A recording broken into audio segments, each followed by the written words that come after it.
1984는 1949년 출간된 조지 오웰의 소설입니다. 그의 마지막 역작인 1984는 전체주의 사회를 비판하고 자유의 가치를 강조한 작품으로 평가받고 있죠. 조지 오웰은 어렸을 적 학교에서 겪은 차별과 학대 등의 경험이 전체주의적 사고를 경계하고 민주적 사회주의를 지지하는 비판적이고 풍자적인 소설을 쓰게 된 이유 가운데 하나라고 말하였죠. 그는 자신의 에세이 나는 왜 쓰는가에서 1936년 이후 내가 쓴 모든 진지한 작품은 직접적으로든 간접적으로든 전체주의에 반대하고 민주적 사회주의를 지지하는 것이었다라고 밝혔습니다. 조지 오웰은 미학적 열정이나 글쓰기에 대한 관심 등으로 순수한 문학을 쓰기를 희망했습니다. 그러나 그가 살던 시대는 스페인 내전, 2차 세계대전의 시대였고 스탈린주의, 나치주의, 파시즘 등 전체주의가 극성을 부리던 시대였습니다. 그래서 그는 사회를 변화시키고자 하는 넓은 의미의 정치적 목적으로 풍자적인 글을 쓸 수밖에 없었고 그의 역사적인 소설 동물농장 1984가 세상에 태어난 배경이 되었던 것이죠. 나는 정치적 글쓰기를 예술의 경지에 올려놓겠다. 오만하면서도 자신감 넘치는 문장입니다. 하지만 한번 생각해 봅시다. 다른 나라에서 쓰여진 많은 책들이 우리가 읽기에 시대적 배경이나 인물의 성격 등이 직관적으로 이해가 되지 않아서 읽기 어려운 경우가 많았습니다. 특정 책을 거론할 수는 없지만 고전의 반열에 오른 많은 책들이 그렇습니다. 하지만 조지 오웰의 책은 성인은 물론 청소년들도 어렵지 않게 읽을 수 있고 소설 속 메시지도 다양하게 찾아낼 수 있습니다. 심지어 언제 읽어도 누가 읽어도 마치 오늘 우리의 이야기를 하는 것처럼 생생하다는 점에서 그의 글쓰기는 예술의 경지에 올랐다고 해도 과언이 아닐 것입니다.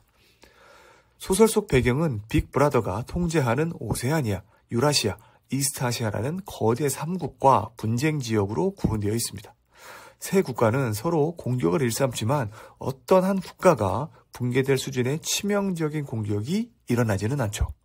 이러한 설정은 1984의 세계관이 현재 체제를 유지하기 위한 암묵적 공생관계에 있음을 의미한다고 할 수 있습니다. 빅브라더는 실제 인물인지 아니면 당이 만들어낸 허상인지 명확하지 않지만 시민들은 그를 절대적인 존재로 인식하고 있습니다. 시민들의 사생활을 감시하는 것은 물론 과거의 기록을 날조하고 시민들을 선동하여 생각과 행동을 통제하죠. 일례로 시민들은 일기조차 쓰지 못합니다. 무엇을 기록하거나 읽을 때도 텔레스크린이라는 감시 장치가 모든 것을 녹화하게 되죠. 이러한 감시의 표면적인 목적은 시민의 안전입니다. 하지만 실상은 공포심을 조장해서 사회를 지배하려는 목적이죠. 이러한 감시 체제는 마치 오늘날 우리의 삶과 크게 다르지 않다는 생각도 듭니다. 현대사회는 우리가 어디를 방문하고 어디에서 무엇을 사고 먹었는지 기록이 남습니다. 사생활이 보장되는 것 같지만 우리의 사생활은 이미 대부분 노출되어 있다고 해도 과언이 아닙니다. 과거의 전체주의와 현재의 정보화 사회, 과거의 조지 오웰이 미래의 우리에게 보낸 경고라는 말이 나올 정도죠. 조지 오웰은 개인의 행복보다는 인간의 자유에 더 많은 관심을 가졌다고 합니다. 당시는 시민들의 자유가 보장되지 못했던 시대였죠. 그래서 그의 삶은 끝나지 않는 싸움으로 늘 피곤한 상태였을지도 모릅니다. 인간에게 자유는 그냥 주어지는 것은 아니니까요. 여기서 잠깐 1984의 줄거리를 간단하게 살펴보겠습니다. 소설 속 주인공 윈스턴 스미스는 외부 당원으로 진실부에서 일하며 현재 정치적 사고에 맞게 역사 기록을 수정하는 일을 합니다. 그는 당의 통치에 비밀리에 반대하며 자유를 찾기 위한 반란을 꿈꾸죠. 어느 날 윈스턴은 줄리아라는 여성으로부터 쪽지를 받고 그녀와 비밀 연애를 시작합니다. 그들은 비밀리에 만남을 이어가며 당에 대한 반감을 공유합니다.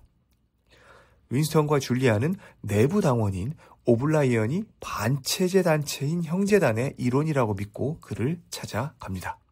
오블라이언은 그들에게 형제단의 지도자 엠마누엘 골드스타인이 쓴 책을 건네줍니다. 그러나 이는 오블라이언이 파놓은 함정이었고 그들은 비밀경찰에 체포됩니다. 체포되는 윈스턴은 오블라이언에 의해 고문과 세뇌를 당합니다. 끝까지 버티며 저항하던 윈스턴은 결국 고문을 이기지 못하고 빅브라더에 대한 사랑을 고백하게 됩니다.